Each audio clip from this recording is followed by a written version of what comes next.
Hello guys, you are welcome in my new vlog. आता मी चाललो एक छोट्याशा ट्रॅक्टर सफारीवर आणि माझ्या बरोबर असणार गोवे नाक्यावरचे जानेवानी असते हरेश पाटील उर्फ बाली. तर आता मी चाललोय हरेश पाटील यांना पिक करण्यासाठी.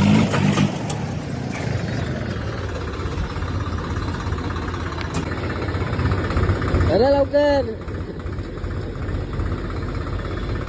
तर आता आम्ही दोघं निघालेलो आहोत आमच्या डेस्टिनेशनच्या शोधात.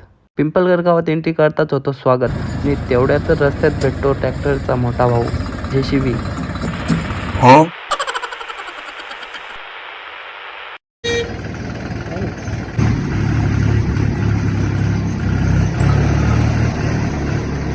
चला तर डेस्टिनेशन झालेलं आहे अचीव. टायमाची गोटी न करता ट्रॅक्टर शेतात उतरवला आणि लगेच केलं शेत उकलायला सुरुवात. हे महत्वाचे क्षण रेकॉर्ड करण्यासाठी मी माझा मित्र हरेश याला बाहेरच उतरवला होता.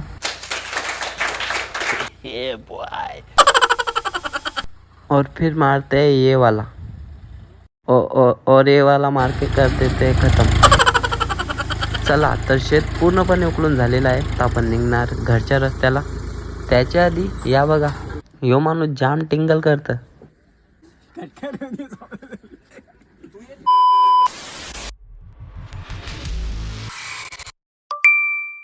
धन्यवाद, thank you, bye bye, Tata.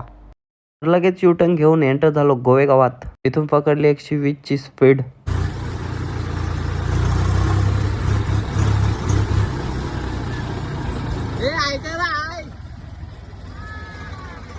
Okay, now we are back to home.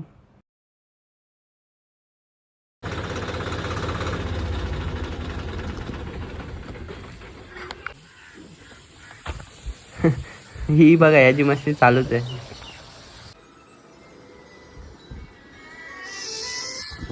तर गाइस, नाव इज जिम टाइम.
सुरुवात केलेली आहे शोल्डर डंबल प्रेसिंग.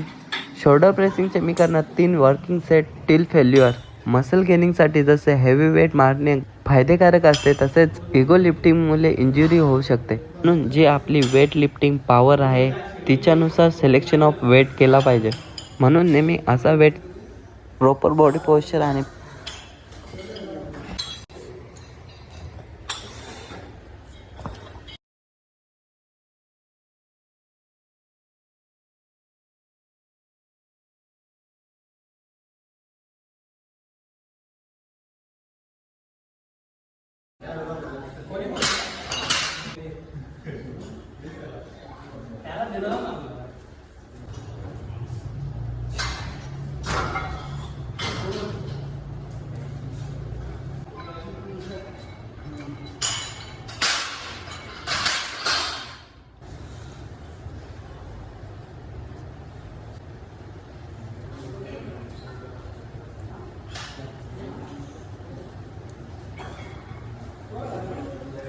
चला तर वर्कआउट संपून मी आलेलो आहे घरी. आता मला रेडी करावी लागेल माझी पोस्ट वर्कआउट मील.